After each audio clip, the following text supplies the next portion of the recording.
Feeling तो kindly underestimate नहीं करिएगा, उसका मीनिंग समझिएगा। It's called deepening of essence of morals and ethics at the right age. उसकी अच्छी मिसाल है छत्रपति शिवाजी महाराज का जीवन।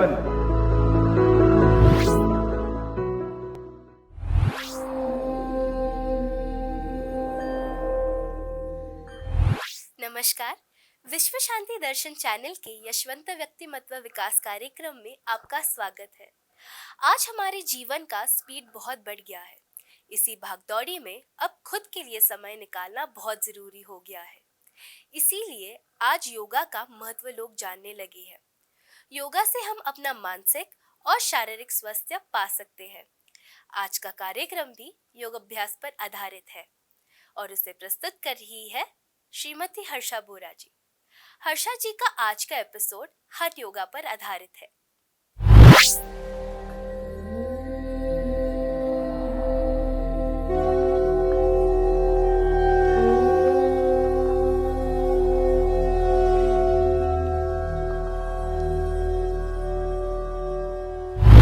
हेलो एवरीवन, नमस्ते।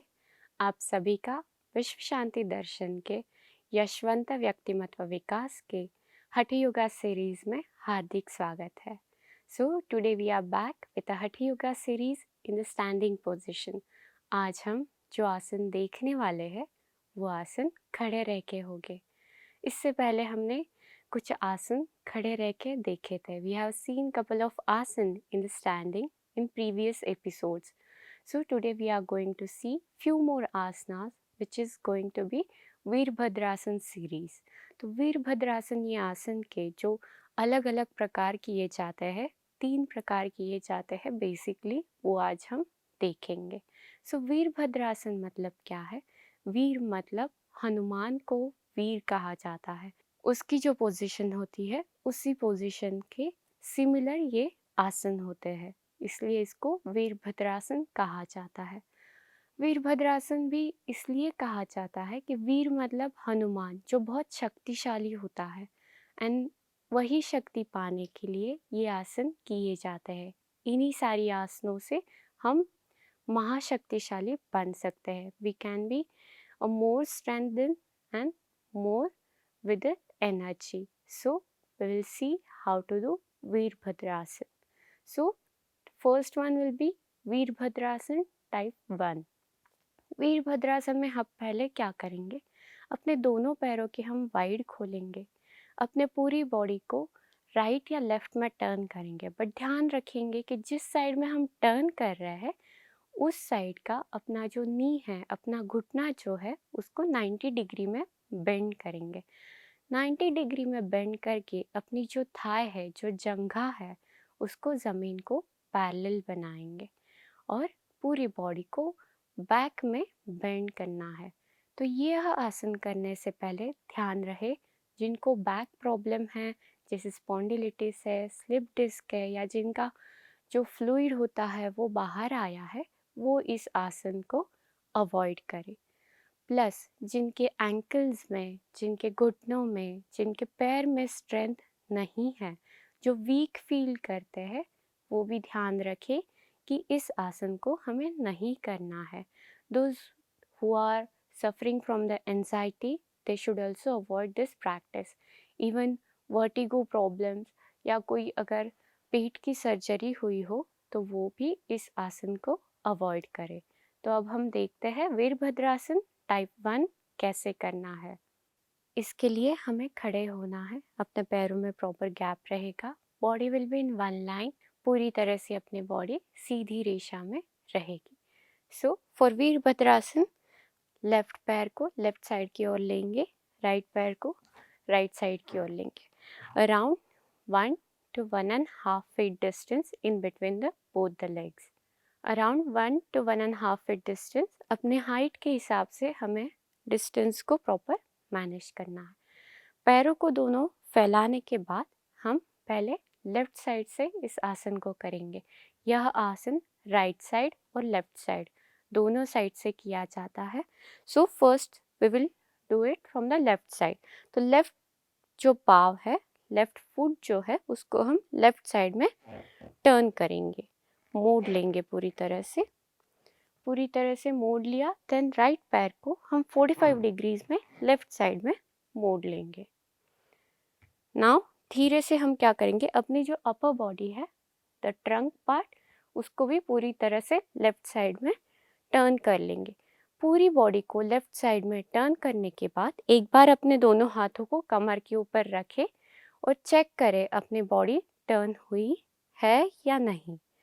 देन धीरे से अपने डिस्टेंस को एडजस्ट करते हुए अपने पैर को धीरे धीरे आगे लेके जाए और लेफ़्ट नी और लेफ़्ट थाई में 90 डिग्री एंगल बनाए रखें। अपनी जो जंघा है, जो थाई है, वो ज़मीन को पैरेलल रहेगी। पीछे वाला जो पैर रहेगा वो घुटने में हम मोड़ेंगे नहीं। पीछे वाले पैर को, पाँव को, दैट मीन्स द राइट पाँव को हम ऊपर उठाएंगे नहीं। We should not lift the right foot up. Then slowly we'll go down. Body will be completely turned. Focus on one point. Completely you have to balance yourself. खुद को पूरी तरह से हमें बैलेंस करना है। धीरे से बैलेंस करते हुए दोनों हाथों को हम ऊपर की ओर ले जाएंगे, दोनों हाथों को जोड़ेंगे। ध्यान रहे जितना हो सके हम दोनों हाथों को स्ट्रेच करेंगे। एंड इसी पोजीशन में हम कुछ नॉर्मल सांसें लेंगे। After normal breathing slowly we will try to bend back from our lower back. हम पीछे झुकेंगे, ब्रीदिंग नॉर्मल रहेगा। धीरे से हम सीधे होंगे, दोनों हाथों को नीचे ले आएंगे, पैर को सीधा करेंगे, दोनों पैरों को टर्न करेंगे एंड सेम आसन राइट साइड से करेंगे। सो ध्यान रहे, पहले हम राइट फुट को राइट साइड की ओर पूरी तरह से टर्न करेंगे। देन लेफ़्ट फुट को 45 डिग्रीज में टर्न करते हुए अपनी बॉडी को पूरी तरह से राइट साइड में ट्विस्ट कर लेंगे। बॉडी को पूरी तरह से बैलेंस करें, ट्विस्ट करें, जो भी शरीर में हो रहा है उसको पूरी तरह से रिलैक्स करें। एंड धीरे से डिस्टेंस को एडजस्ट करते हुए अपने थाई को धीरे धीरे नीचे ले आए। ध्यान रहे पीछे वाला फुट और नी हम कुछ भी बेंड करेंगे नहीं, उठाएंगे नहीं। Body will be in one line. धीरे से दोनों हाथों को स्ट्रेच करेंगे, दोनों हाथों को जोड़े।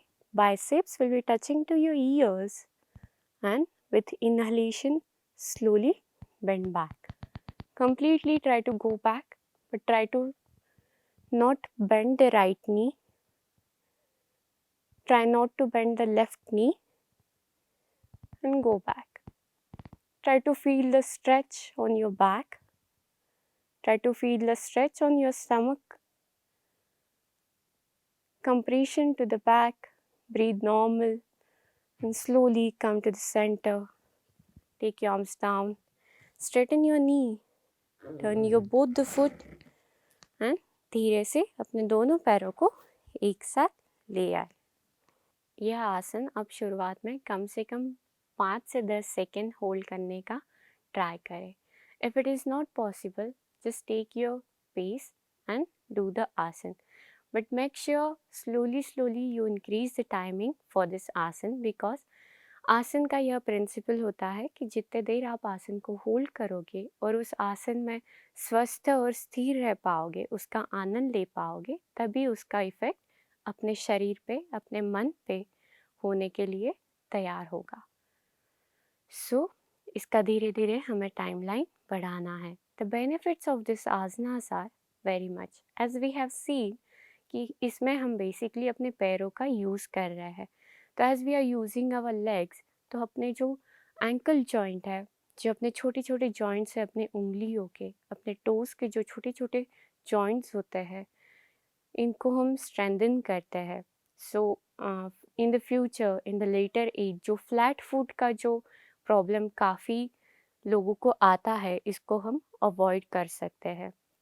प्लस जो नी जॉइंट, हिप जॉइंट है, इसको भी हम स्ट्रेच कर रहे हैं।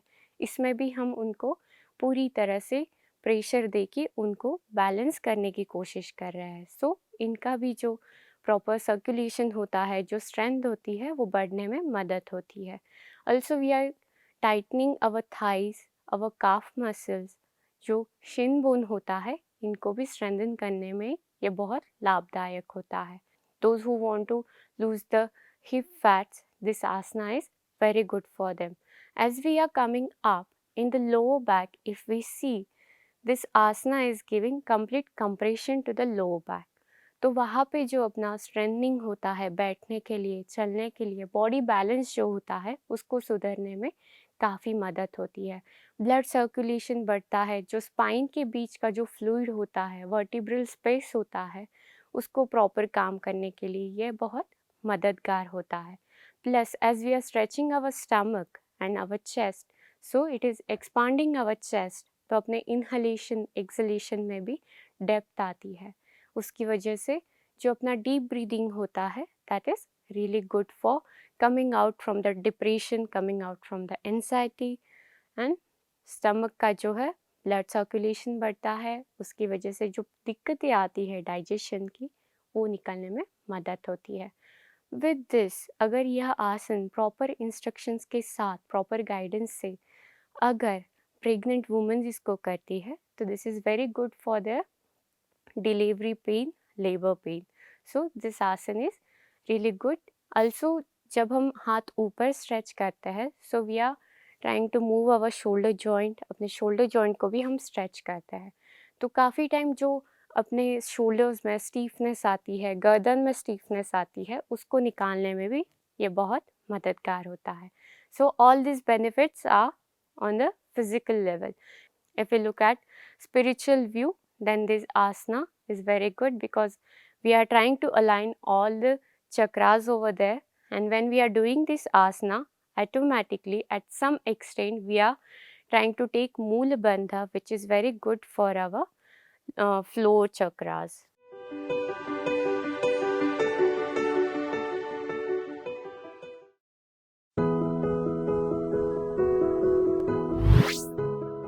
तो काइंडली अंडर एस्टिमेट नहीं करिएगा, उसका मीनिंग समझिएगा. It's called deepening of essence of morals and ethics at the right as.